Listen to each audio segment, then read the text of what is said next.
1957 Chevrolet Corvette was the chosen for car of the week for the Car Guy channel. I've had this car here in the warehouse for quite a while. I love this car. What a fantastic driving automobile. I'm going to tell you really quite a bit about it. I like Corvettes. Corvettes had such a unique history. America's very first sports car. I mean, you don't get too much better than that. Corvette originally came out in 1953. It was the very first Corvette that ever rolled off the assembly line. And believe it or not there, guys, there's only 300 cars ever built in 1953. 54, they came out with 3,640 cars. That was kind of an overrun of 53, but the serial number of 1953, the birth date of the car, that really takes the price tag really up there to the top of the charts. Very, very desirable car. They came with a 6-cylinder engine called a Blue Flame 6 with 3 side draft Carter carburetors and automatic transmission. 53 on the old white was the really main color. 54 they kind of tickled into a couple other colors, but we'll talk about that when we do a show of 53s and 54s. But that was the first year Corvette really hit on the market, was 1953. 54 was the overrun. 1955, I think they're just a spectacular car, really neat collectible. 1955 was the very first year of the V8 for Chevrolet. That motor was a 265 V8. And that was put in the same body style as the 53 and 54. Makes those cars really desirable. What really makes them really pretty cool, they only made 700 of them. 700 cars. What a spectacular automobile to own in your collection. And I think it's kind of a, in the Corvette world, I don't know, kind of a sleeper sometimes. Some people really don't really collect a lot of them, but I'll tell you, probably because there's not enough out there. But the 700 of them are a neat car to get. 56 came out, and 56 is the same body style as 1957. And 56 came out with this car. It hit the markets big time. People wanted to have them. They have to own one because they had the V8s. And these guys like the stick-shift transmission. Of course, when Corvette started to evolve a little bit more, they came out with some performance options, way more than they did in 56, obviously. 1957 was the very first year of the 283 cubic inch engine. And when that hit the market, that was a huge mega deal. And, of course, another thing about 1957, which a lot of people kind of, the myths again about Corvettes, that's the year the 4-speed was introduced. Not every Corvette had a 4-speed. Corvettes came with a 2-speed power glide or a 3-speed manual stick on the floor.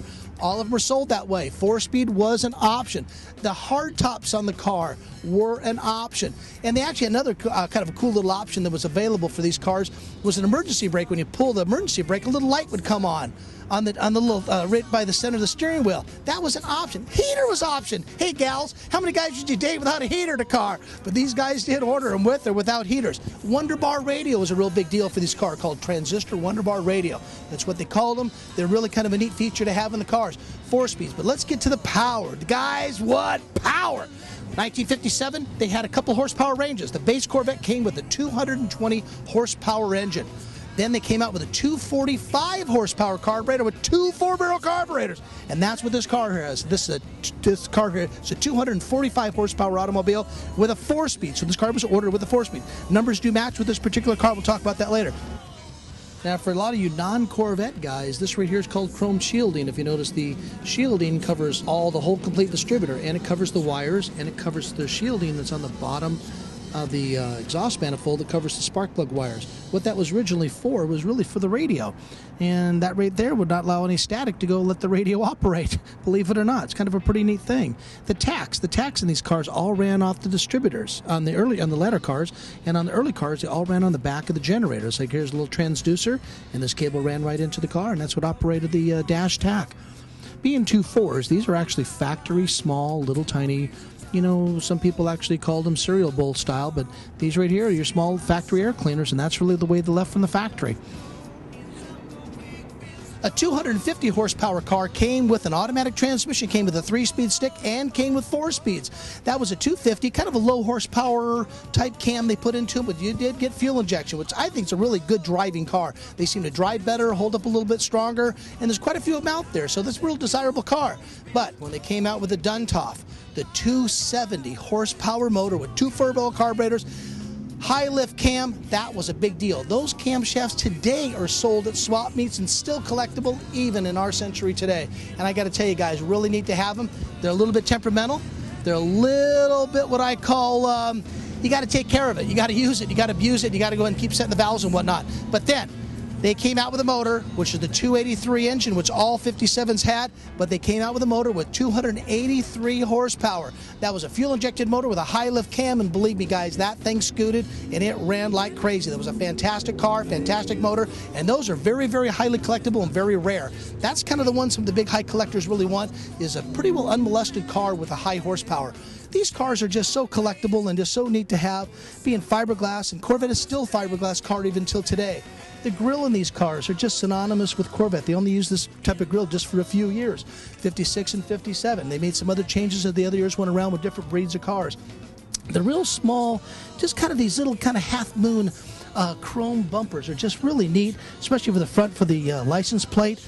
I don't know, the whole look of this car is definitely the whole 50s. The Americana of a 1957 Corvette is probably one of my very famous automobiles out there that I've ever seen, and everybody knows what one looks like. They put these scoops on the car. These right here are not functional at all. This little piece kind of comes right on out. They held in with like two little rubber grommets. When they went ahead and came out 56 and 57, they two-toned the car. They put this real fine stainless steel, goes all the way around. They call these the coves, and these coves are definitely painted different colors. This particular car is painted kind of a fawn beige, and this is a Venetian red on the outside. Windshields, there's no wing windows on these cars right here. They kind of slant back quite a bit. The windshield itself is this here is a real strong metal, and these hold up really nice. Really good car.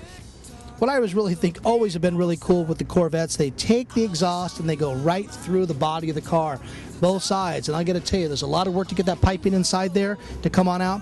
They've always had the exhaust coming out the back end of their cars. Even ran it in, even the early cars. If you look at 1953 all the way up to 1962, 63, the 7s had them coming out. And then back in 68, they kind of put them kind of underneath the valance, a little bit of a half moon. That's how they came out. But when cars went ahead and ran it through the body of the car, what a classy thing to do. And it just again, it's another one of those fine points that the Corvettes did install in these cars and make these cars here the marquee that they are.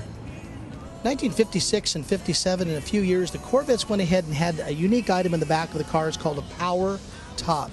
I really didn't think it was necessary because the top is so easy to open and close, and not all of them work and not all of them have worked, but this car has all the bits and all the pieces in them. If a guy wants to go ahead and bring this car here back to the original state and wants to hook those up, really not a bad idea. It's pretty neat when Corvette went ahead and decided to go ahead and put in a power top. You know, T-Bird didn't have it, and they really wanted to be the classiest and the best sports car out in the market, and they were looking for all sorts of different ideas and different ways to make these cars here extremely unique and very desirable to own.